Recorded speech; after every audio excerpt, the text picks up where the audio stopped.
What's the deal? What's the deal, man? Appreciate y'all coming through, man. We about to get right to this content. I bullshit you not. We ain't about to play no games with this shit. You know, we about to get right to it. And y'all know how we gonna start it off. We gonna have to start this one off, right?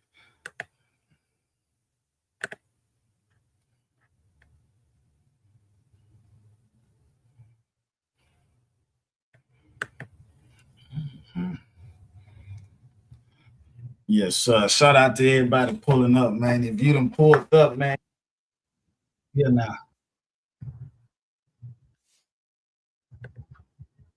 If you pulled up, man, you didn't appreciate y'all pulling up, man. We about to get to this content with Whack 100, man. Whack 100 get into it with a Mexican and goddamn no jumper. So shit. We never seen Whack 100 get mad. So we actually about to see Whack 100 get mad, and we about to see if he do something. Yeah, because you know a lot of these people get mad and they don't do nothing. So we gonna see what type of nigga Whack 100 is today. Man, let's get it, man. Make sure y'all hit that like button, man. Oh, way. I don't break up fights.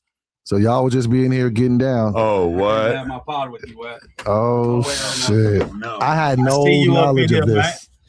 I didn't know. I don't want nobody to feel like this I is knew. Bad. He's in his fight camp gear. I'm not liking that at all. This is bad.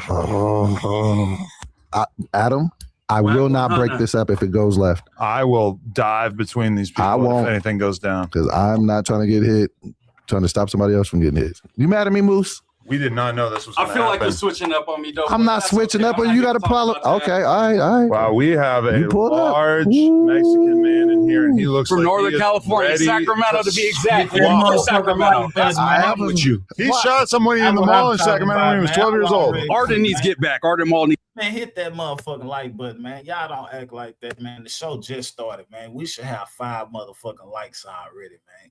Hey, we got a bunch of traffic in this motherfucker, too. If you ain't hit the like button, you a hoe-ass nigga, and I hope the police come get you.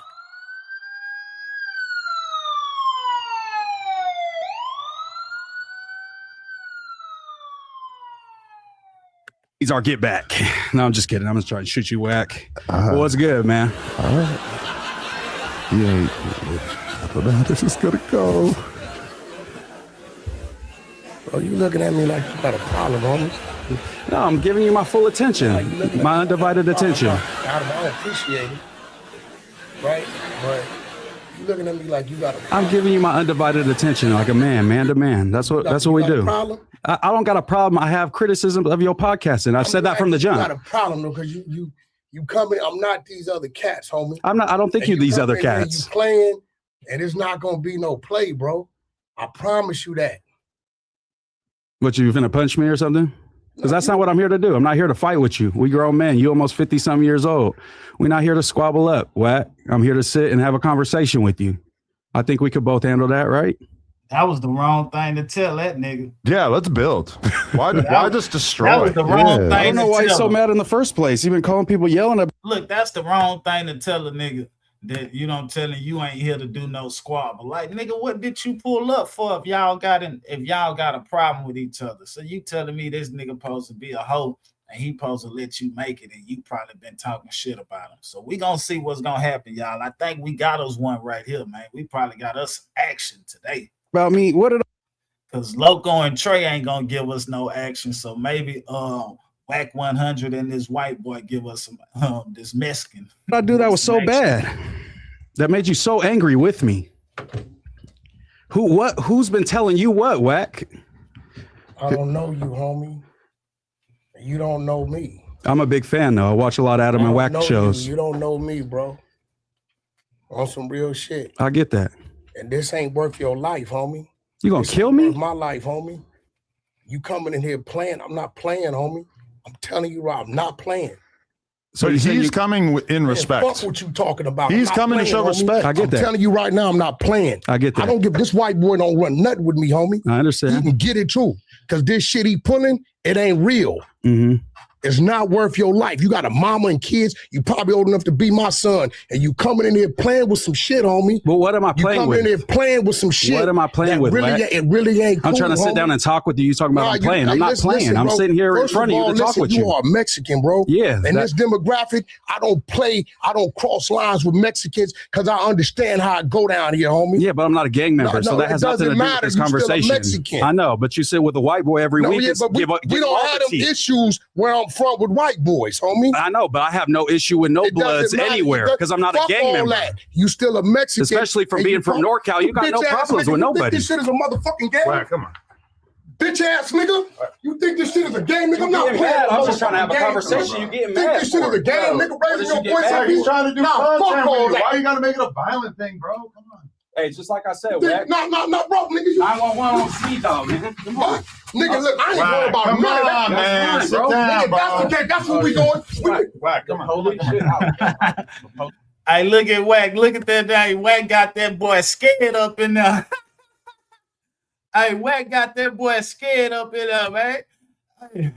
Hey, that boy like this. Man, what are you, man? That nigga Wack got him scared in there, man. What he doing back there, man? Who is that other dude back there, man? That nigga Wack showing out up here, no jumper, man. Let's go see what's gonna happen, dog. We're live. Bitch ass up out of here, nigga. 911 on speed down. Come up in here playing, nigga. I'm not to be playing with. I sat down and tried to have a conversation with Mexicans like that. It don't matter, bro. I'm a special type of Mexican, I guess, because I'm a podcaster. 911 on speed dial. He's a fucking coward. He wants to have a conversation with you. You're talking about threatening violence. Bro, what is the problem? Talking about, nigga? Watch out. He don't talking about, nigga. I got no issue with you, man. Get your bitch ass up out of here. You don't want a podcast? Get your bitch ass up out of here, man. Get your bitch ass up out of here. Hey, y'all see that boy Wack? No. Oh, shit, man. Hey, man, that Mexican that came up there and played with the wrong old nigga, man. Look, Adam ain't got no shoes on. That nigga Adam in that bitch comfortable than a motherfucker, man. Hey, boy, this shit right here funny than a motherfucker, man. Y'all should have goddamn let Wack put hands on that nigga. Y'all got to stop goddamn saving these motherfuckers that be talking that shit and then they want to act like they pulling up on some gangster shit. Nah, nigga, if you done got into it with a nigga and you know that nigga, y'all into it, there's no reason that you should be trying to sneak up and talk to a nigga. Like, nigga, you need to be having understood with that nigga. Like, man, I'm gonna be on no dumpers or shit, you know, just letting you know, nigga, you just walking up in that bitch and you done been talking shit about a nigga. Man, this nigga mad than a motherfucker, man. I don't know what you did to Wack, but we ain't never seen Wack act like this before, man. Yeah, especially with no black person. Now, I gotta give him his flowers, you know what I'm saying, for treating these Mexicans, you know what I'm saying, like they should be treated. You know what I'm saying? You got to put these motherfuckers in their goddamn place because these motherfuckers thinking they hard. And nigga, we gonna see if you hard or not. And right now, we see this Mexican is not hard, man. This nigga is bagging down. For the Mexicans in California, y'all down. Yeah, y'all lost this one right here, man. Somebody gonna have to come back and do a redo because this right here shows that, you know what I'm saying, y'all ain't teaching y'all people right. But this is showing your character, Wack. This is showing your character. Hey, those is the homies outside. Hey, it ain't showing nobody character. You can't talk no gangster shit with a nigga that start talking about the police. Ain't nobody talk no gangster shit, Creep. I never was on no bitch ass shit. Dead homies, nigga. I was never on no gangster shit, bro. Come on outside. You think this is a motherfucking game? Come outside. Yeah. Yeah. Yeah. That nigga say, you think this shit is the game? Come outside. Come outside. I've never been on no gangster shit, man. Never been on no tough shit with Wack, man. Oh, man. Oh, shit. Bro, I never thought that he would actually try to have that kind of energy, bro. Nigga, I don't play these talking games with nobody, bro. Come outside. Come outside, homie. Come outside, nigga. You want me to do that? Bring your ass outside. You got it. Why, nigga? Bro. Fuck you playing with. I told you I don't tolerate no disrespect. I'm not trying to disrespect you. He's trying to podcast. Nigga, I don't play with messages like I'm not that. trying to disrespect you, my G. I'm trying to have a conversation with I don't you. want a conversation. Okay, then we ain't got to do that. Fuck you coming here playing with me, nigga. Hey. I ain't them. I'm not trying to play with you. I'm not trying to threaten you. Nigga, you can't fuck with me. I get that. Throw your shit up, I nigga. get that. Throw your shit up. You don't got no shit, Wag. Nigga, throw your shit up. Wag, just go. Watch out, Adam. I'm not watching You out. thought this shit was a motherfucking You gotta game, go. nigga. You I'm gotta not go. doing that with you, You gotta go. I'm not doing that with you. Punk ass nigga. Wag, you came to podcast on a fight. You gotta You go. heard the shit he been saying You about gotta go. me? He I ain't ain't said been saying shit nothing about you. you. What? He ain't said shit about you. Wag, You didn't call me you a gotta little go if you're bitch. gonna do I this never shit. called you out You your didn't call me a name. little bitch, On my little soul, 5'4" you little gotta go. bitch. On my You gotta soul, go. I never have said that. Wag, you can't be in here doing this shit. Nigga, you brought this shit in here. He wants to podcast Did you with tell me that? You're trying I to told you scrap I'm not with him. fucking with him. Wow. I told you that You as can't a be- man. You can't be doing this here.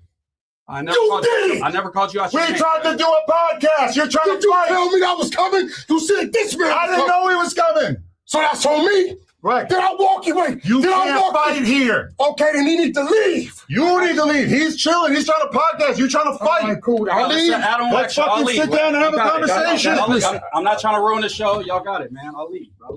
So Wack can stay in pod. You chill. This was not my intention, Wack. I never called you Bro, the B-word or you nothing keep like that. playing though. I swear When a to man God. tell you he don't know you ain't got no problem, you can't keep popping it. I know we podcast. It's not No, that popping ain't it. podcasting. I'm not popping it. That's like I'm talking trying to threaten shit. you. How is he I'm not trying popping to it? threaten you. I never called you out your name. None of that. Are you gonna correct But me? you can't play with a nigga. No, you I don't know what slang is. I'm just Wasn't even walking playing out with Wack. him. I'm He hard was to know the podcast. Say that boy Adam done took off his jacket, man. Y'all see Adam back there, man. That boy Adam done took off the jacket. Adam looking like, man, shit, it's about to get cracking up in this motherfucker, man. Let me take my jacket off, man. Thing is, gang, you know how Wack. Come on, bro, this nigga that you so And you keep telling me you attacking ain't my said shit. nothing disrespectful about me? I have never called He you out wants your to name. talk said about nothing it. Crazy about Why you we gotta ever. fight? Bro, On my soul. Listen, bro. This dude wanted to talk to me. I had no problem. I don't have a fucking problem with you, I don't bro. have a problem with And you you either, coming? Then why can't we talk? Because he disrespectful, bro. I've never called you out your name once. I promise. But then, nigga, you talking about him? Do I look forward now, nigga? But you don't want to get out. Adam, you talk about it's cool for two niggas to get out.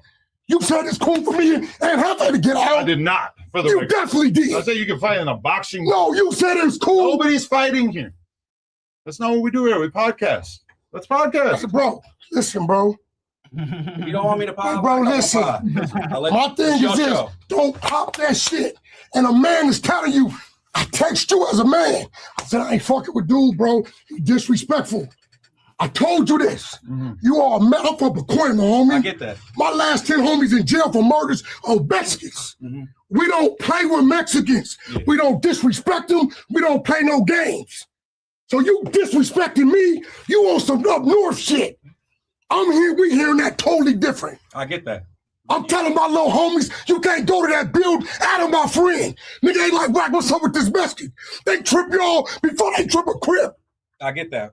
But I'm And just you saying, popping this shit. And I'm telling you, like, bro, I text you, Adam, and told you, like, bro, going, I don't know. What is, I told you 10 times. Bro, there's I don't no know. logical reason why you can't have a fucking conversation with him. Because he started disrespectful. But I he ain't never wants to called have a out your name or conversation none of with that, you. The whole time he's been sitting here, he hasn't said one Listen, thing bro, negative towards you. Listen, that should have happened on the phone. Man. He tried. No, he He didn't. tried to get you guys on the phone. Nah, he ain't never.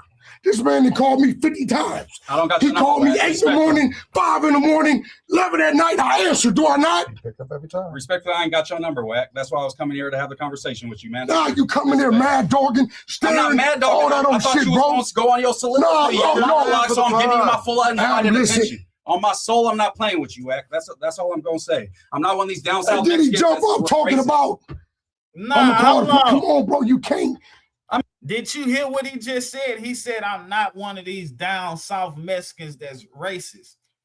Man, hey, brother, y'all more goddamn it than the motherfucking Mexicans down here. Even though I told y'all earlier that the Mexicans down south, they parents teach them not to fuck with niggas, but at the end of the day, they still have to interact with us. So they are cool, but they don't trust us, nigga. You niggas up, man. Yeah, I can't believe you said you more.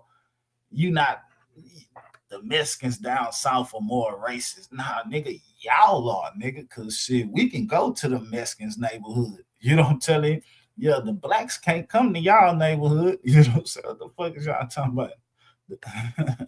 I mean, if you're talking about harming me over a podcast, what else is there to do? You said, what was your words? What that little 5'4" motherfucker, whatever gonna do? Yeah, I said you fat and short. That's all I said. That's that crazy way. Okay, you said my mama's a bitch. Like, okay, so I didn't say nothing on that same level. Listen, we can test the waters. No, you're tougher than me, Wack. I'm bad shit. He's not trying to fight you. You're tougher than me. You got that, Wack. You, Adam, you can't be. That nigga say you tougher than me, man. You got that. Did y'all just hear that? Man, I know y'all just heard that, man. That man just told Wack, man, you tougher than me, man. You got that, man. I didn't know who I was dealing with, Wack. And it seemed like he's sincere. Did I say that word right? It seemed like this brother really mean that shit, man. You don't tell him. So Wack, I don't get that nigga some goddamn, you pressing him too hard, goddamn. That nigga probably done shitted or pissed in his pants by now, Wack. He'll leave that nigga alone, man. Motherfucker say something you feel disrespectful about, something you feel that strongly about. What did he say? You ain't trying to hear. You can't tell me as a man, bro, how the fuck you feel when I told you as a friend, a partner, a man, hey, bro, dude went too far. I'm not fucking with dude. Did I not? I feel like you can have a conversation. You know what has he done that went too far? So you ain't said nothing? What was it? I feel like I shot some jokes. I never called you out your name. I never said no B word, no nothing. I said way crazier shit about him than you said about I don't even know this nigga. That's why he tripped, because he don't know you. I don't know you, bro. But I'm in no jumper. I watch no jumper all the time. What the fuck that got to do with me? I see what you do and how you podcast. That's what I was criticizing, Wack. I'm not trying to say you nothing or nothing that you say you is or none of that. That's just broad, man. Hey, bro, he came in respect. He didn't say, even after you just lunged at him, he didn't say nothing disrespectful to you. Get out, nigga. So what I want to do. If you don't want me on the pod, I'll leave. Well, you ain't even ready. The motherfucking anger and bitches that come with this shit, little boy, you ain't ready. Everything ain't pie, homie. How is this justified? This is so not that serious, bro. Look me in my motherfucking eyes. Like I'm some type of bitch. If he wanted to show you that he's a man. Okay, then show me you a man. You barking that shit. Get out like a man. I'm not here to fight. Stop believing these blogs. They don't know me, nigga. I got you. Nah, facts. I'm not here to fight. I ain't gonna lie to you. Wack 100 got a point. He said, you come in this bitch stand me in the eye like you a man, so get down like a man. Hey, look, Wack 100, I ain't gonna lie to you. You know what I'm saying? Hey, I don't know what this Mexican did to you, but he done brought the real up out of you. Yeah, I don't know what this goddamn Mexican did to you, but as we can see, goddamn it, when it comes down to them goddamn Mexicans, man, them goddamn old niggas do not bullshit with they ass. They don't give a fuck if you're young or if you old. Goddamn it, if they don't know you and you disrespecting them, as you heard Wack say, man, I got 10 homies that's in prison for killing Mexicans, man. We don't disrespect them. You don't tell him. They don't disrespect us. You don't tell him. We just leave it like that.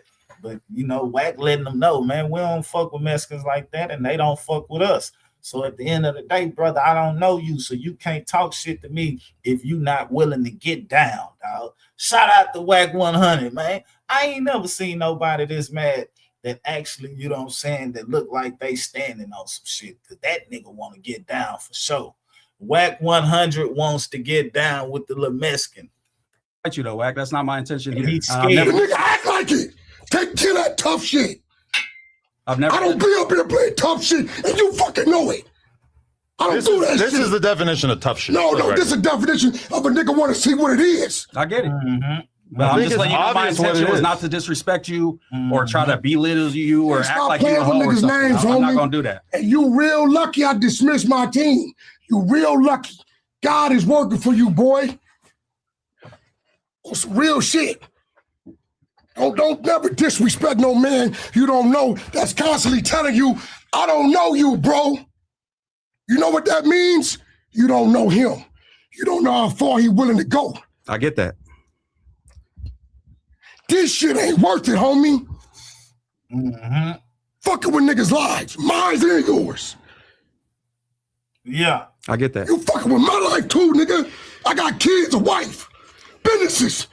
And you come up here playing, nigga, putting mine on the line. How's he playing with you? Bro, what did he put on the line? Let me interject a little bit.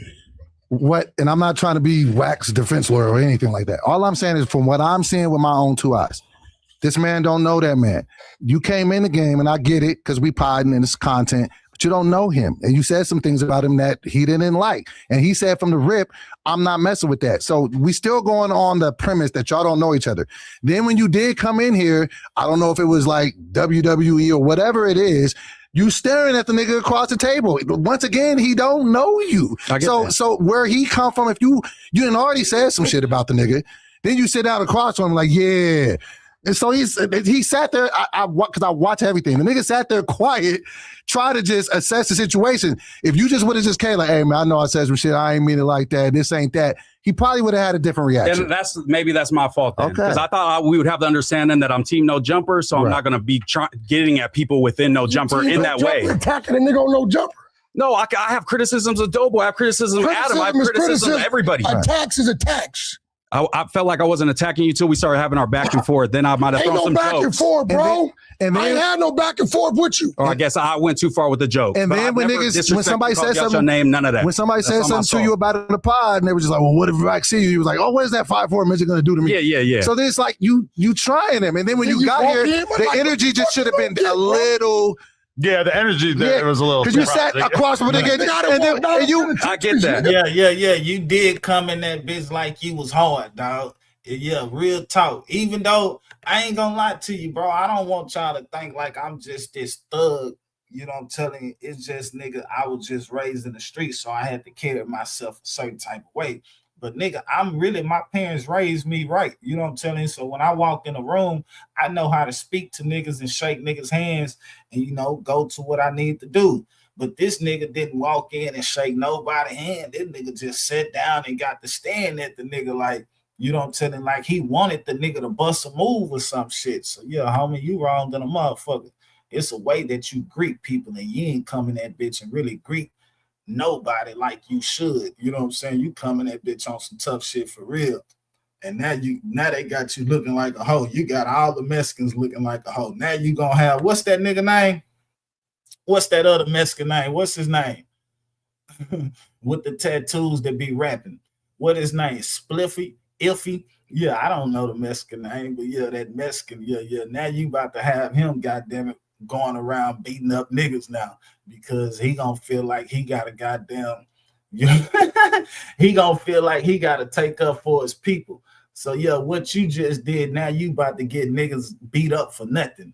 Yeah, just because this one nigga holds you, now it's about to be LA gang members getting beat up for nothing, all because of you tucked your tail and you got the whole race looking weak, bro. Man, that's fucked up. Man, you a big dude, so you're not a little... No, Mexican mad dog me without me. I wasn't trying to mad dog you. That wasn't a mad dog. That wasn't. I wasn't trying to do that. That shit up north, homie. I got you. I'm not no fucking civilian. You said you're looking at me, nigga. We got a whole book behind that kind of shit. And I don't think your mama and daddy appreciate you putting them in this situation. Because you will get hurt. I got you. I didn't know that it was going to be that big of a deal. I thought we was on some content shit and we was rocking out. That's how it was. And I'm not going to try somebody and play them out of what they are on No Jumper if they're part of No Jumper. But I have criticisms, and that's what I was voicing. And I think Moose is a very, very talented podcaster. He's a good dude, and I would appreciate Never said he wasn't. If you would be willing. What did I tell you how to mend this? As a man, did I not fucking say, bro, dude, you said I was going to holler at him. You never told me you hollered at him. I hollered at him. Did you get back to me? I told him about how I feel like he should approach you when we do have a conversation. Okay, I probably should have advanced that further. I did everything I was supposed to do. This building 4 miles from my neighborhood, homie. I'm not from South Central. I'm from Coima. Yeah. Miss Party Line. I respect his fucking building. Thank you. Yeah. Miss Party Line, what's going down? My homies get into it with Mexicans before Crips, homie. I get that. Mexicans. I get that. We don't give a fuck if you Sureño, whatever. Mm-hmm. This is Jen Spock. It's like having a full stack team in one workspace. Watch this. Man. Build me. Hey, after this, man, we gonna go watch Vlad talk about my last little homies is 50 years, 80 years behind Mexicans. I get that. And you think you gonna walk in here, bro? I'll fuck me, talk shit, look at me crazy. Bro? It took everything in me. Did you fuck him? I was not trying to do that. I literally was looking at you on some like Wack is staying silent. He's about to go off. I'm going to give him my undivided attention so you can voice your concerns and all that type of shit. That's why I'm looking. I'm not looking at you like if he was I'm tough. I want to fight Wack. Like I'm not doing that. Like well, I wouldn't have said nothing to him. But when you want to lock eyes, like nigga, I'm here. What? And then jump up and say you calling the police. I can't respect that, homie. He just said they were on speed dial. Not that he actually called them. Just know this. Take this youngster. The police get there after it happens. For sure. Where I come from, we make irrational decisions to make it happen. And I don't want that to happen to you, Wack. I don't want to cause any, problems in your life. I thought we was potting. It went too far. If you felt like I disrespected you, I apologize as a man. But I didn't pull up here like, oh, I'm gonna act tough and like I'm finna fight Wack. That was not my intention. Acting tough. What you it was on some WWE shit, like you said. They wanted me to wear a fucking Nacho Libre mask. I told him that. Yeah. WWE, both parties are participants. Right? I get that, but I thought he hollered just like he hollered at me. I thought that was hollering. Shit. He called me this morning and asked. I said, bro, I'm good with you. I'm not fucking with that because I know me and I don't want to disrespect bro, homie. You felt like I was switching up just because I was like, he called me. I was like, hey, man, Wack ain't fucking with it. Then you got on the news like, man, don't switch it up on switching up on you. You on what y'all talking about? I don't know what dude on. I don't know what he on. But I don't know. Well, thank you for not tearing up the office because I was not for the stuff that y'all niggas are too big. So thank you that it didn't go too far. Yeah. Praise God. We got to be able to communicate without. Yeah, I mean, he communicate. Motherfucker, I communicated. Did I not? With violence, yes. No, I communicated with you days ago and told you how I felt, why I felt that way. And told you to holler at dude. This shit gonna go somewhere it don't need to go. Right. You never said nothing back to me. And I feel like I look up, he popping in some more after that. I don't know you, homie. My son, 31. How old are you? 31. I just turned 31. I could have wiped your ass, homie. Literally? Do you play with your daddy like that? No. I'm old enough to be your daddy. Yeah. I'm 49 years old. The fuck? That's your daddy. I'm not your daddy. I'm a different race. Is these? Nah, that nigga Wack just lied, bro. That nigga Wack not 49, bro. Man, that nigga Wack not 49. That nigga just said I'm 49 years old. That nigga Wack lying like a motherfucker. Is this shit adding up? No, I get it. I didn't have that perspective when I was going at you, Wack. It was on some content shit. You know what I'm saying? I see you sparring with people verbally online all the time. I'm like, let's get a crack in on the pot and shit. You don't have a know little beef. Who I deal with. I mean, I just talk and have face shit. Nigga, you not a nigga. If I showed you me and Ann Half-Face text messages, you would feel like a damn fool.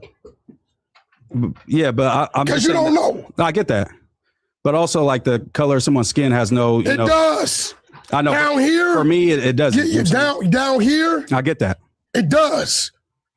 Essays that tell you, bro, we don't do that. But like I've seen you talk about like Lefty Gunplay and a bunch of different Mexicans and Latinos, you know what I'm saying, over the years. I didn't know who the nigga was. I know, but my partner set me up. He'll tell you that. I get that. I know who Lefty Gunplay was when you asked me. I didn't know. I brought him but up. It's just a topic, you know what I'm saying? And I feel like we speak on topics. And guess what me and Lefty know? That if we bump, it's a good chance it's going to happen. Yeah, that's who it is. And he ain't talking about calling the police, and I ain't talking about calling the police. That's who I was talking about. I said iffy or spiffy. His name is Lefty. Yeah, that's who I was talking about. Now, this Mexican right here, I don't know who this Mexican is, but you done made they people look weak. So now you going to have Lefty going around flexing with niggas now because he going to feel like he got a point to prove. Yeah, that's who I was talking about, Lefty. And as you see, shit, Wack 100 said shit, when they see each other, they probably gonna have to lock up. So yeah, man, you gotta stop playing around this bitch. If you ain't gonna pull up and stand up for your people, my nigga, you need to stop playing with these guys, dog. Real shit, man. Cause you just got a hold on national TV, brother. Y'all can't do that. So if you ain't willing to go there with a man, guy, don't pop that shit. Nah, facts. You telling them right. You popping other shit. I told Adam, like, bro, I'm confused. Did I not? I'm like, bro, I don't know the nigga. I don't know what he own.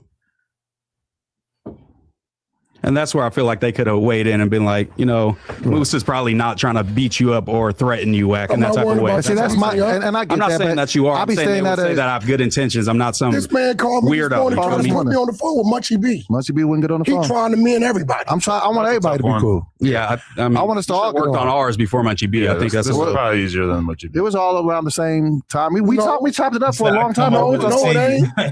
No, it ain't, because he ain't stupid. He been around the elements. I know what he thinking. They both bloods, Wack OG.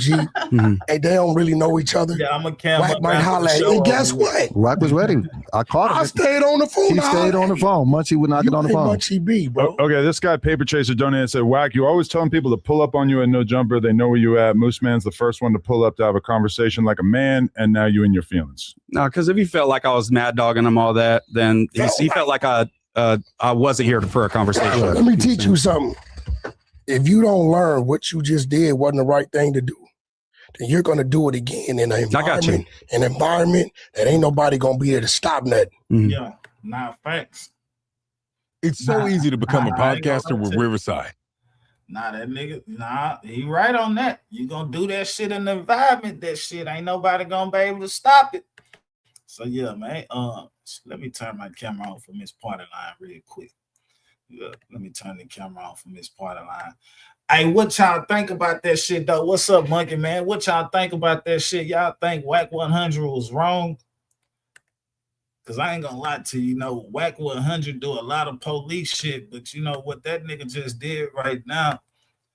And then, damn, that's crazy. They cut it off at the end because he was really telling the dude something that he need to know, because you don't need to go to another spot and do what you just did in there, because you probably get yourself hurt. I wish I can go find that whole interview so we can watch that shit, because I know that shit'll be live. I'm down there about to try to go find that motherfucker. Bullshit that I want to see all of it, because he was down there about to get a nigga some real live game that he needed to hear. Yeah. Damn, that motherfucker probably be on members only, huh? Damn, he dropped that bitch 6 hours ago. Yeah, that bitch is on members only, bro. Damn, I'm not a member no more. Damn, I'm not a member no more, y'all. We can't watch the whole interview. Excuse me, dog. Man, that's fucked up, bro. I'm not a member no more. So, yeah, man, we're going to have to find something else to watch. I already know what we want to watch. What I want to watch, though, I want to go back to this Vlad. Yeah, I want to go back to Vlad TV, because y'all know when you watch shit more than once, it's like you hear shit that you didn't hear at first. And this is DJ Vlad on rumors. AllStarJr arrested by the feds on his way to Vlad TV, man. So to get the right information out, he was not in California. Everything was set up in Detroit.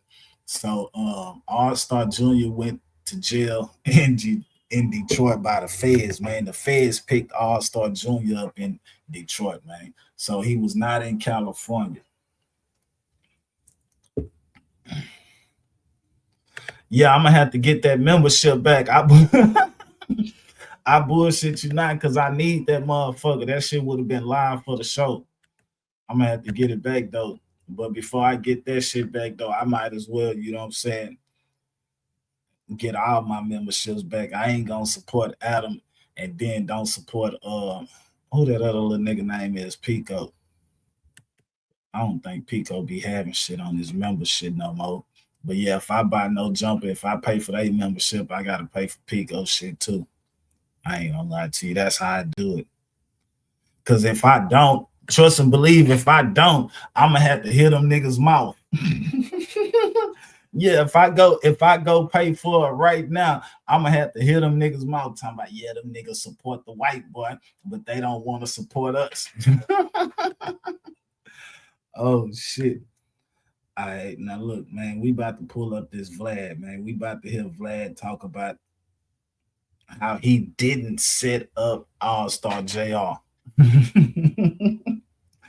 Oh shit, we about to listen to Vlad talk about how he didn't set up AllStarJr. But it was, man. If you're gonna sit down with somebody. Hey, look, and if y'all been over here, if you've been over here the last 2 days, we yesterday we watched the Dogface interview, and the day before we watched the Dogface interview. So in this interview right here, Dogface is doing the interview. He is the one that's interviewing Vlad. So shit, you know, if y'all wondering who the one that's talking and y'all can't see him, it's Dogface talking. So yeah, we about to play this shit, and we about to listen to Vlad tell us how he didn't set up AllStarJr, and he gonna give us the details on how he didn't set them up. So y'all just listen. All right, welcome to the greatest show on earth, Vlad TV. Yeah. This time we're gonna start off a little different. We're gonna put you in front of the camera because breaking news: AllStarJr. He's in major headlines. He's been in the headlines for the last week and a half, 2 weeks. There's been rumors that he was picked up by the feds yesterday, if I'm correct. And the blogs are reporting that he was on his way to California to do an interview with you. Well, he was on his way to do an interview with Vlad TV, but not in California, in Detroit. Okay. So we had, the last couple of days, we had talked to AllStarJr. I think you were involved in the process. I was. In terms of booking him to do an interview to talk about the whole situation. So Dogface was involved in the process on booking AllStarJr. Y'all heard that, man. So we set a date, we set a time. It was going to be in Detroit. I wasn't going to be there. It was going to be remote. True. Right? So in that case, I try to do interviews in person, but I don't always get to. So you telling me Vlad set this interview up and he wasn't gonna be there? So that's another thing we done found out. This interview was set up, but it was set up for Vlad not to be there. So that means somebody else was gonna do the interview. Why Vlad wasn't gonna do this interview when it would have been the biggest interview on this channel this year? Because it was a setup, y'all. Let's stop playing. We can't be dumb on this situation. Y'all can look at this guy right now and tell that he is not about to keep it real with AllStarJr. He not about to keep it real with Boosie. He not about to keep it real with black folks. Yeah, he want to be like, I see what he doing. He want to paint the narrative that, you know, what the black people live off of. You know, they live off that they don't snitch on each other. So that's what he trying to paint. He trying to paint the narrative like, you know what I'm saying? The black folks just talk about that shit, but they don't do it. I actually live that shit. You know what I'm saying? Nigga, you a goddamn lie. You can look at this nigga and you can tell that he cannot be trusted. And if y'all look at this nigga and say that I can trust this nigga, you a goddamn fool. Do it. So in that case, it was going to be a remote interview. So earlier that day, we had a conversation about some of the topics that we're going to cover in the interview. And the conversation wasn't taped. So if the feds want any level of cooperation from me, I'm already not cooperating. I'm going to be pleading the fifth. I always. Hold on, man. That nigga said the feds want anything that's dealing with me, man. I'm not going to cooperate. Hold on. That nigga say I'm already not. Nah, let's get his words right. That nigga said I'm already not. What you mean that you already not? How the man? Hold on. So you telling? How the fuck do you mean that you already not? Oh, how can you already not? Like, nigga, you already did something, but you ain't telling us what you did. You trying to hide it from us, Vlad. Protect my guests. I have a long history of this. If you look at, for example, the Keefe D situation, Las Vegas PD tried to get all my raw footage. I refused. There's a Jimmy Henchman situation where they wanted my footage. I also refused. I would lawyer up and I would fight situations like this. So I'm not cooperating on any level, and I'm not going to talk about what we talked about in our phone conversation. But the whole thing was we were setting up an interview for later that day. It was supposed to be at 7 o'clock Detroit time. Yes, it's true. So the studio was booked.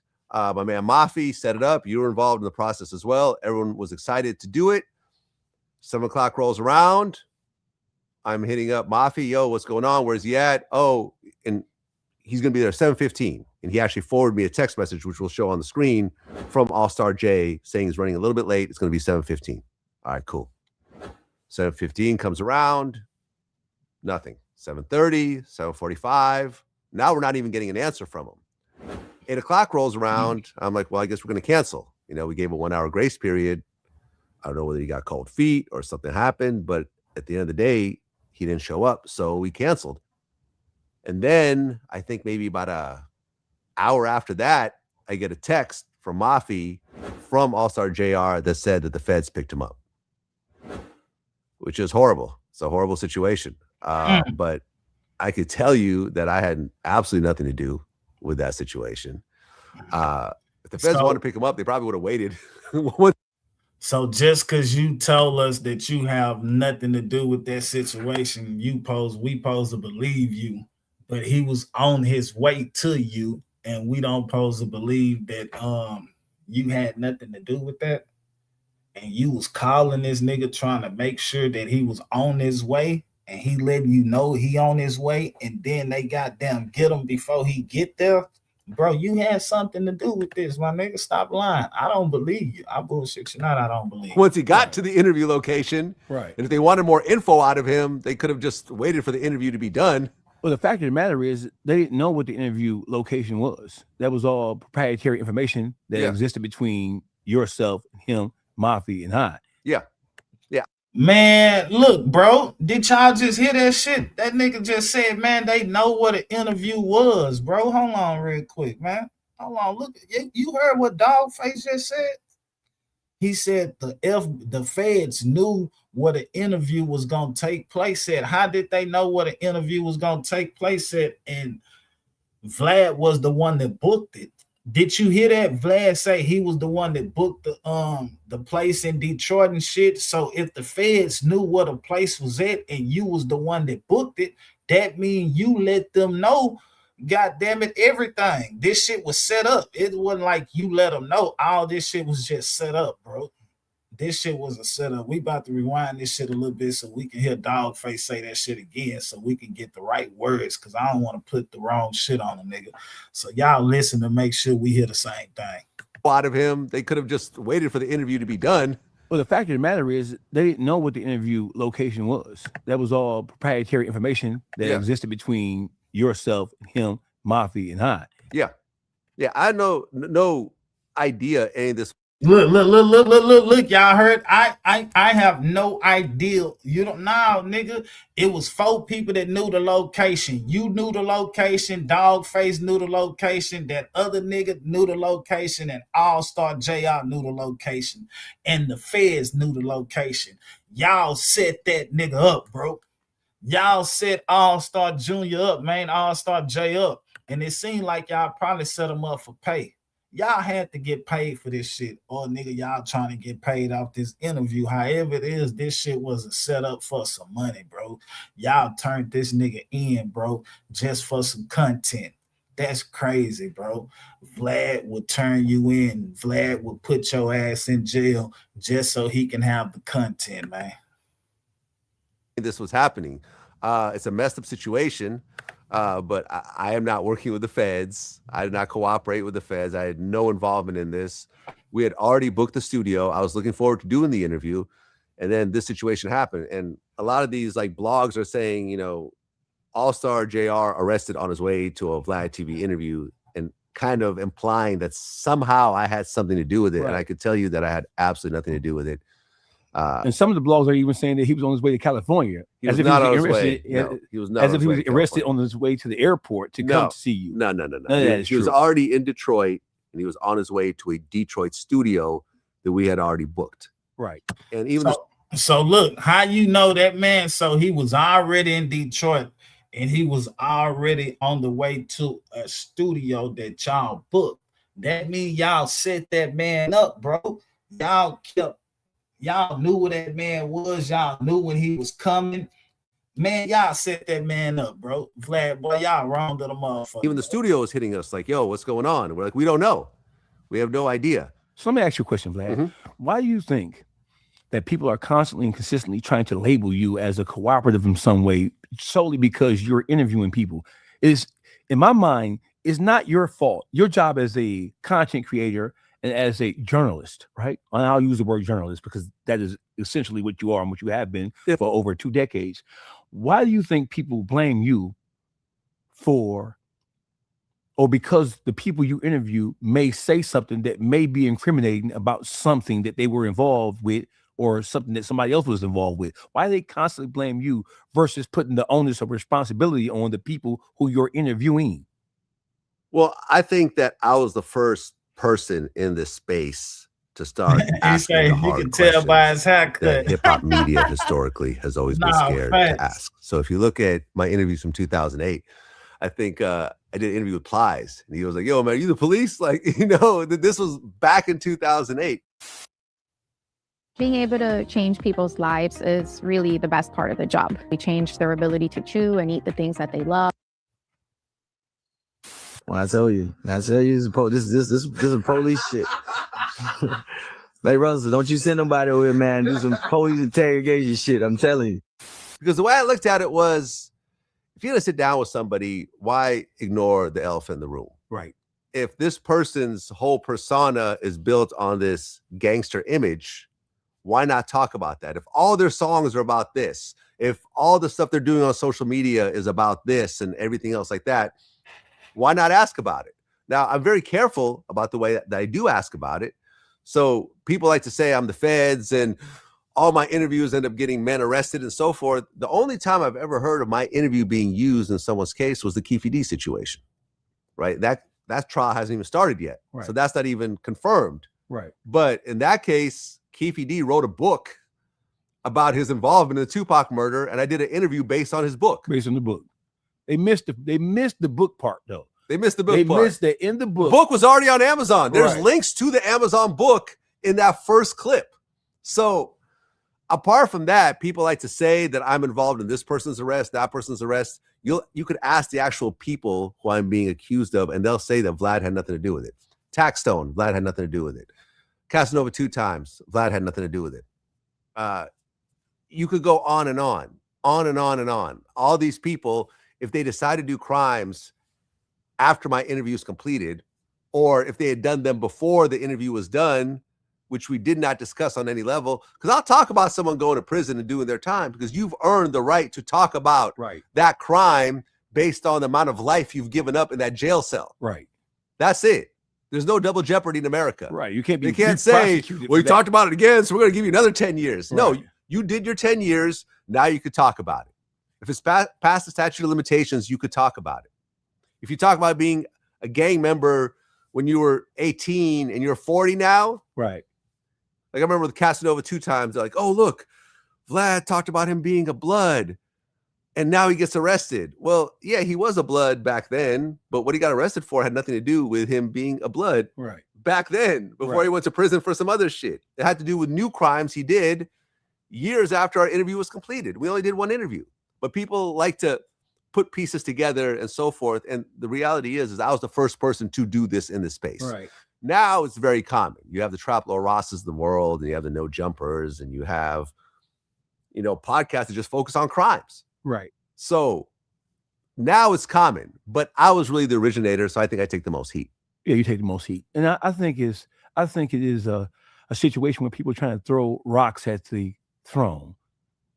They know that in order to get to where they want to be, they have to go through Vlad TV. And that's probably most likely never going to happen. Well, there's always going to be someone that's going to overtake you in one way or another. Yeah. And there's lots of great podcasts out there. I like that you're being like relatively polite. Well, it's not that I'm being polite. Like I embrace these new generations. Right. Like I've never been the hater in this space that tries to belittle everyone else and tries to stunt on the next generation. Like ask Charlemagne. I was the first person to put him on a mixtape when he was still local in South Carolina, before Wendy Williams found him, before he had the Breakfast Club. Like I was seeing the talent in Charlemagne and featuring it on bigger platforms. Traplo Ross, Academics, Adam 22, Sean Cotton, all these guys I've featured on my show, all these guys I have relationships with, all these guys we talk to each other and compare information and build and help each other out. None of us compete against each other, and these guys are all younger than me. Oh. And that's the way I've always been, because I feel there's enough food for all of us to eat, and we'll do better working together.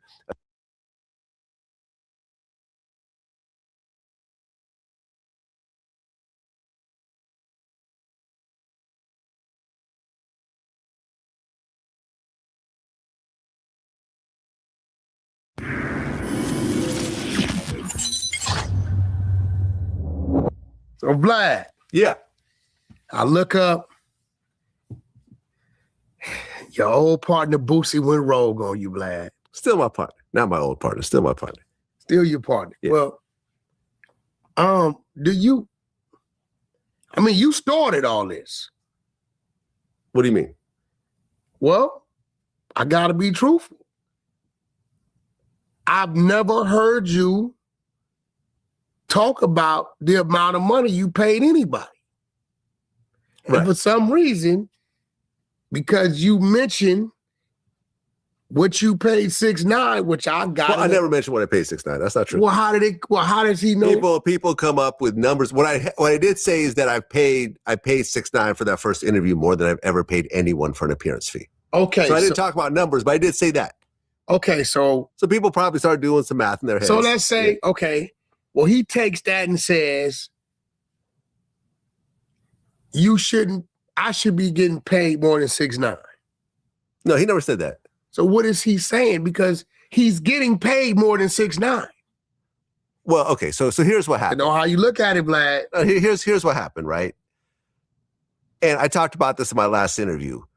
Me and Boosie had a conversation about his next interview, and we couldn't agree on a number. I was never going to mention this at all. This was a private conversation. My personal business with Boosie has never been public. So if anyone would have asked, hey, what's going on with Boosie? I was just saying, hey, we're both busy. Our schedules aren't aligning. That's my man, and so forth. I was going to leave it alone. But then Boosie ended up putting up a video saying, oh, new interview coming, not Vlad. So people started talking at that point. But I still wasn't going to say anything because Boosie could do his own interviews. Lots of my guests have their own podcasts. Like Ari Spears has his own podcast. Yeah. Lots of people, you doing stuff with No Jumper. I've never had a situation where I said you could only do interviews with Vlad and no one else. People are free agents. They can do whatever they want. But Vlad. Yeah. I don't know. Boosie is, I'm thinking at least 4 or 5 times out the year. Maybe like 3 times these days, sometimes 4 in our heyday. But hold on, let me just finish. So Boosie made a video. He was on live, and he said, well, I'm not going to do any more Vlad interviews because I wanted 5,000 more for my interview, and he wouldn't give it to me. I wanted 5,000 more than he wanted to pay me. He didn't want to pay me, so I think I'm going to make more money doing it this way. And I'm editing my interview now. Bob told us that they were going to test the alien craft that night. So that got the internet buzzing. That ended up on every blog. And the problem with that statement is that he's not saying what the original amount was. When he said 5,000, everyone's saying, oh, Vlad's being cheap. It's only 5,000. Boosie's done all these interviews, got millions of views and so forth. There's no context to this conversation. And also, it wasn't 5,000. It was 10,000. So I basically had to come forward and lay out the whole story where I said, listen. He wanted another 10. No. Here's what really happened. I talked about this in my last interview. On top of what you was given. So I had to come forward and tell the whole story because this 5,000 number was floating around out of context. So I basically had to explain in the last video that up until this point, for the last couple of years, Boosie was getting paid $25,000 per interview. When he came to me, when I called him and talked about the next interview, he said he wants $40,000. And I'm like, there's no way I could do 40. 15, Black. That's another 15. And I said, there's no way I could do that. He said, the lowest I'll take is 35.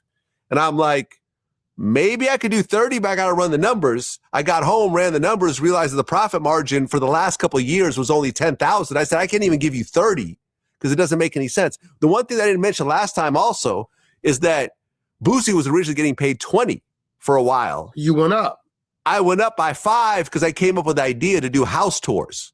I'm like, let's do an interview at your house. I'll fly out there. We'll do the interview for 20, and then the house tour will be another 5. So if the interview gets demonetized, parts of it or whatever, the house tour will make up for that money, and it'll still be profitable overall, and you're not leaving your house. 2 different separate content. 2 separate pieces of content. Everybody wins. You get an extra 5,000. I've created a new piece of content out of thin air, and everybody wins. But he wanted 40, and he wouldn't go down below 35. And I said the most I could do is 25. So we ultimately said, okay, we can't do it. This is not going to work. So we parted ways. And then when he released, the 5,000 statement on social media, that's when I had to respond. And that's when I put those numbers out. And then Boosie ended up basically doing a follow-up video. And people are saying, oh, Vlad's lying. He's making up these numbers. Boosie admitted on camera that it was, in fact, 25,000. And he felt that he deserved 35 because he felt, well, number one, this is kind of where it gets a little weird. But stop. Wait, Vlad, let me show that. Okay, go ahead. Does he understand that in order to deserve 35, it's only one thing he can put in front of you? That has to be an increase in his numbers. Right, and that's what I explained to him in the conversation. But it hasn't been an increase. Yes, his numbers have actually been going down or staying level over the last couple of years. He went from about 6 million to like 5.5, 5, and it kind of dipped around that time. He's not doing the 6 million that he was doing during the pandemic when everyone was at home, when everyone's traffic was higher. It's not his fault. It's not like his content isn't great. It's just that things are more spread out now on YouTube. People aren't watching as much, and there's a lot of new podcasts and so forth. So that's what it is. So Boosie did an interview. Well, he did a video in his car about the situation. He's like, yeah, I asked Vlad for 35, but I'm giving him a deal because we would do 4 interviews a year at 25. I'm saving him money by only charging him 35 for one interview. Well, if I'm getting 25K from Vlad and I'm on that motherfucker how many times a year? And now I ask for 35. I haven't been on there for seven months. How am I asking for too much money? On a year basis, I feel I saved him money.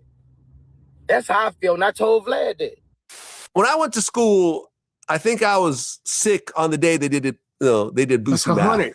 Because Boosie math is something I've never learned. That's 140 versus 100. Right. So we do 4 interviews a year at 25. 100. I walk away with 10,000 profit from each interview. I walk away with 40,000 profit. I do 1 interview for 35. I walk away with 0 profit. Where am I saving money here? It looks like I'm actually just losing money because of the overhead and everything else like that. How am I saving money? And I was always open to do 4 interviews, but listen, you can even ask his assistant. I've been calling him and, we've been having problems trying to get Boosie locked down to a date. I finally had to call Boosie myself, and that's when the conversation actually happened. But I've been trying to do more interviews with him, but unfortunately, he was hard to pin down. So this is what happened, and this is kind of where we ended up parting ways. Now, that's crazy for him to say that he was actually trying to do more videos with him. So you telling me this man trying to put $24,000 in your pocket and you tripping on 10? Nigga, all you got to do is, nigga, be available and you can make the money. Yeah, nigga, them interviews that you do, that shit don't even take 2-3 hours. Nigga, you telling me 2-3 hours out the day, nigga, you can't make that 25. You want 35. Man, Boosie, you dumb as hell. I feel like Boosie just fucked up a bag. And that's what you was putting your house together. Yeah, you was goddamn building your goddamn estate with this Vlad money. You done just fucked it off, bro. That's crazy because you want to be greedy, Boosie. What's wrong with you, man? At least for the time being, we'll see what the future holds. But the one thing that Boosie said, which was interesting, was that he said a couple of things. He said, Tina, what's the deal? What's the deal? Baz, what's going down? I don't need podcasts. Podcasts need me. Cat. And also he said that whenever people talk about Vlad TV, they would mention Boosie. Because Boosie was a big draw of Vlad TV. Now, number one, he's absolutely right. For a long time, when people talked about Vlad TV, they talked about Boosie because he was the biggest guest for a long time. And I truly appreciate that. I truly appreciate all the interviews that me and Boosie did together because they're monumental, timeless interviews. Boosie is great in front of the camera. Has a great personality. He's animated. He has really strong opinions. He's really a perfect guest for Vlad TV. But here's the flip side of that also. Boosie's musical career peaked around 2014 or so. Yeah, it's been at least a decade. Because, he went to jail. He had all these big songs, and he went to jail for 4 years. He came out, and the landscape had changed a little bit. And right around 2016, that's when me and him started doing interviews. And over those next 10 years, we got to know who Boosie was as a person, not just as a musical artist. And that made a big change, I feel, in how Boosie is perceived. Because if you look at Boosie in 2026 and you take away all the Vlad TV interviews and all you have is his music, I don't think that Boosie would be where he is popularity-wise. No, because the music is not driving that. Actually, I remember, I don't know if you were paying attention, when he was out doing makeshift plays, Ray J was on the play. Right? They were doing plays, you know what I'm saying? So this platform, yes, the guests that come help the platform, but it's the platform that has millions of followers that may not know who you are. It's a different demographic, and when you got a guy that got 2, 3, 4, 5 million followers, it may be some people know you, some people don't. But again, it gave people conversation on who he was. Right. Listen, did a lot of people get introduced to Vlad TV because of Boosie? 100%. Yeah. But if you go to a Boosie concert, how many of those people in that audience haven't watched a Vlad TV Boosie interview? Probably almost none. I am positive that all the times that we've gone viral together, all the Boosie memes are Vlad TV interview memes. You're not going to tell me Heartbreak Kid. I ain't all that exposure and those millions of people watching didn't increase your bookings, didn't get you new fans. We both helped each other. Y'all helped each other. We both helped each other. And when it comes down to it, because he said something interesting, he said that, hey man, I'm just hustling. I'm trying to make extra money. And that's cool. But hustling and making extra money at the expense of your business partner who you've been rocking with for 20 years is not really hustling. You're just squeezing the other party out of their profit margin. And I was already saying that in these interviews, he got 25, I got 10. I did all the work. I flew out. I hired the camera crew. I took all the risk. I know, listen, Boosie's my man, but if I told him, yo, man, we forgot to record the audio. My cameraman fucked up, and this whole interview's lost. Can you do another one for me for free since I've already paid you? I don't know if he would do that. He might be like, well, I'll give you a discount. But I don't think that he would do a whole new interview for me for free because ultimately that's on me. That's my risk, right? In the same way that if he does a show and the promoter doesn't promote it and only half the audience shows up, Boosie's still going to get paid when he gets paid. Because there's agreements, and I understand that going into these situations that I'm taking all the risk. I'm taking 100% of the risk. Boosie stuff gets demonetized all the time. Full interviews have gotten demonetized. I take that risk. I've never, and Boosie, you know this, I have never once came back to you and said, listen, I didn't make as much as I thought on this interview. Can you kick me back something or give me a discount or whatever else? I've always taken that on the chin myself every single time because I understand business-wise, that's what we go in doing this together. So I know you, Vlad, you really, you give people chances and you kind of like to find the good in things. Yeah. But do you think you could ever sit down with him and do business under the same original terms? If he said, all right, I'll take the 25. How would you take that? Or would you just simply say, you know what, I'm good? I think that we would have to have, before we got to a conversation about money, I think we have to have a conversation about respect, right? And I feel that at some point, the mutual respect got a little bit uneven because at the point that I called him back and I'm like, yo, fam, like I went through the numbers and I can't do 35 because that's the entire profit margin right there. He called me cheap and hung up on me. Say my bad. Oh yeah. Yeah. And that right there kind of hurt my feelings. Yeah, that was. Because I'm like, well, that's, and I called him back and then we had a conversation, right? Because I humbled myself at that point, but I just felt like, That's not who you treat someone that's been rocking with you the whole time for 20 years. That's always been 100. That's always been loyal. That's always paid you every dollar. That's paid you more than any other podcast, probably times 100. Because I remember Boosie had this whole thing, probably times 100, right? Because it's not like, well, Vlad, if you don't want to pay me 35, No Jumper will pay me 35. Say Cheese will pay me 35. Breakfast Club will pay me 35. And Drink Champs will pay me 35. So I got all these choices. No, I'm the only one that's paying this amount of money because I'm the only one that's really has the platform and could really monetize at that level. I wasn't complaining about the money, but I'm the only one that can pay that type of money, and I'm the only one that has paid that type of money. So he did a video where he was talking about how I guess DJ Envy was saying, I don't think Boosie's worth that much. And he's like, Envy, you're wrong. I want to come to the Breakfast Club and I want to explain myself. I'll convince you.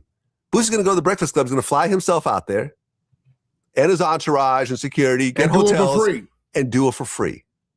And there's the hypocrisy in this game that certain platforms like mine or No Jumper or Say Cheese, these artists will tax us as far as they can and then go do a free interview with, that's a fact, Big Boy. Go do a free interview with Charlemagne.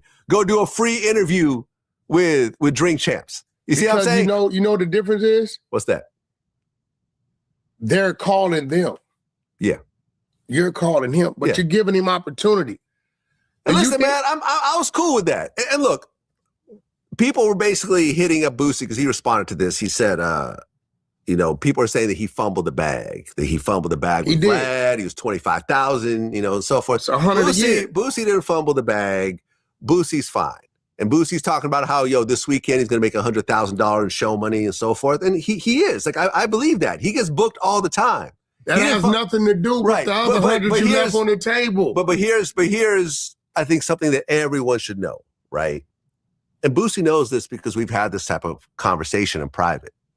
Where Boosie is fumbling the bag at this point in his life is that he doesn't invest his money.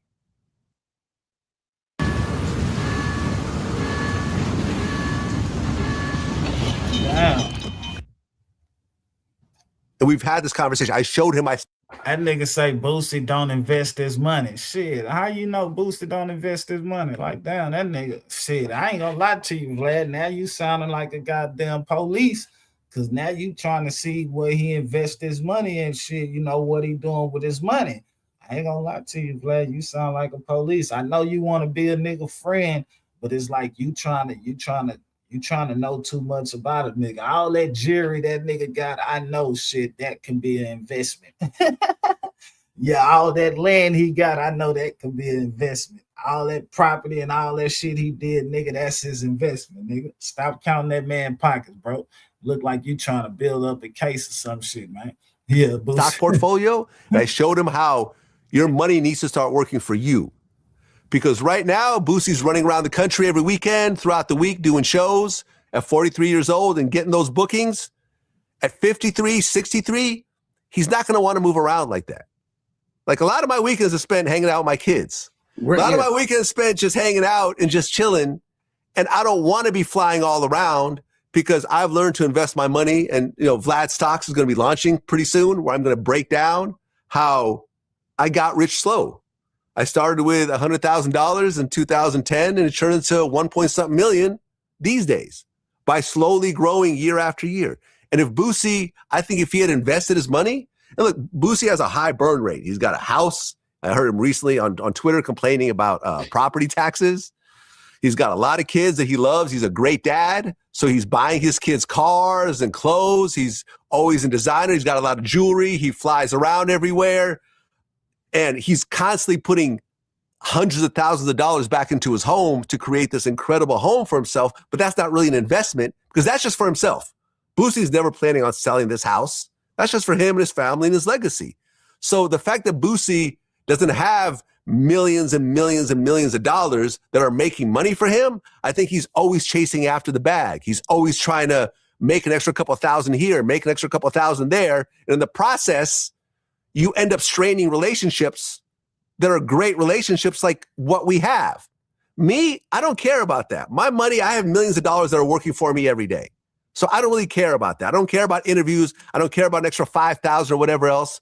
But also, when people say that, well, you're not going to tell me what my value is, I'm not going to tell you what your value is in life. I'm not going to tell you what your value is. But on your platform, you can. On my platform, I can tell you that, because on my platform, there's a track record of what you bring financially, and I'm basing those numbers based on the value of Vlad TV. Now, your show money something different.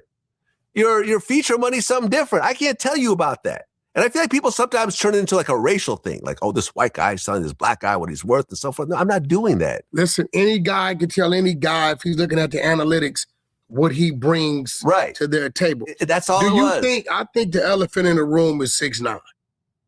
I mean, I heard that. Boosie's never told me that, right? He's never told me that. So this is just hearsay and so forth.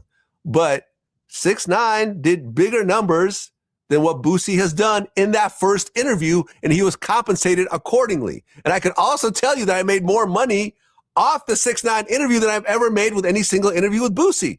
That's just how it is. And that's just how it goes. And this is just business. It's what it is. This is just business.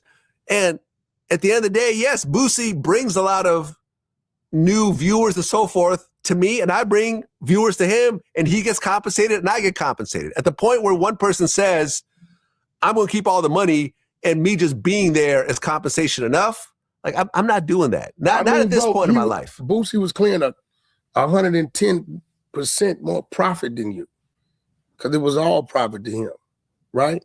So at the end of the day, I don't know why he hung that phone up. I don't know why the possible race card, if he said it like that, was played. Well, no, he's not playing the race card. I'm not saying that. I'm saying that's how people are taking it when you put out words like, I know what my value is, someone can't tell me what my value is, and so forth. They can't. A label could tell you, listen, yeah, we gave you $1 million for your last budget. I don't want to say that. We gave you $1 million for your last budget.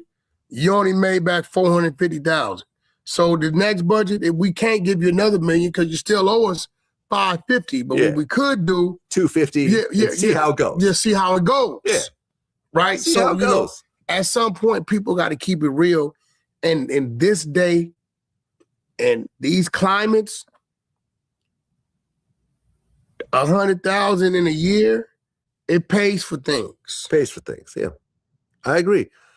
I've paid Boosie, and he knows this, man. I've paid Boosie more money than anyone's ever paid him for interviews, period, and it's not even close. It's probably 100 to 1 when you look at the next person who's paid him.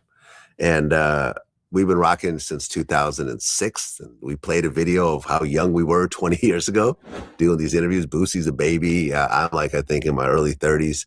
It's one of those things, man. And at the end of the day, I respect Boosie. He's going to put out his own interview. He's going to Patreon, which is interesting. So it's not publicly being released. So you're not going to be able to compare apples to apples. Somebody got in his ear and said you could do your own shit. And he should absolutely do his own shit. Him doing his own shit doesn't stop him from doing shit with other people. But he's going to release it through Patreon. And listen, I hope Boosie does well. At the end of the day, I have nothing bad to say about Boosie, period. But Patreon is a hard platform because you're requiring people to go from a totally different platform, which is Instagram and Twitter, which is where mostly his audience is, or even YouTube, in terms of where my audience lives, and go to a totally different website to put in your credit card number and start with this whole ecosystem. And let me tell you, Patreon I hear you, Miss P. gave me the worst possible offer I've ever had in my life. Did I ever tell you about this? No. Patreon said that, because I have a big membership on YouTube, right? So they approached me and they said, listen, we want, you have a big membership on YouTube. We want to do a deal with you. And we're going to guarantee you 2 years on Patreon, what you're making on YouTube. I said, okay, this sounds like an interesting conversation. This is a conversation that's, a six-figure conversation. So we're starting the conversation. I said, okay, before we go on, is part of this deal shutting down my YouTube membership? They said, yeah. So I'm going to shut down an existing business that's been running for like 4 years. It's been growing year after year.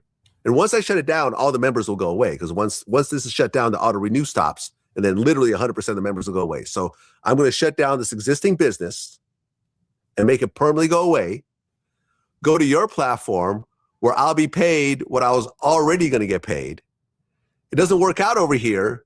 I go back to a dead business after 2 years.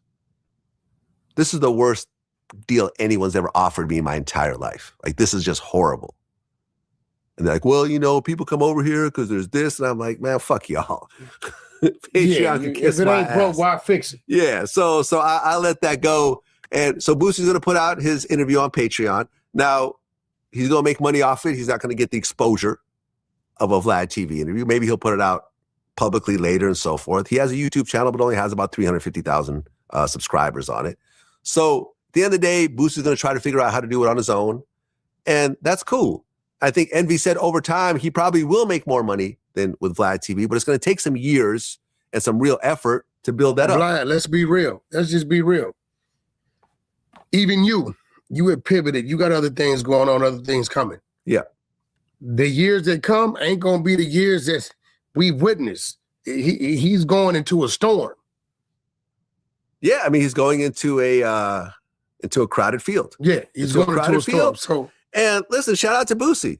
If he makes it, great. I'm going to watch the interview. I'll pay whatever the Patreon fee is just so I can check it out. I mean, it's funny because he has someone asking questions kind of in a very Vlad TV style.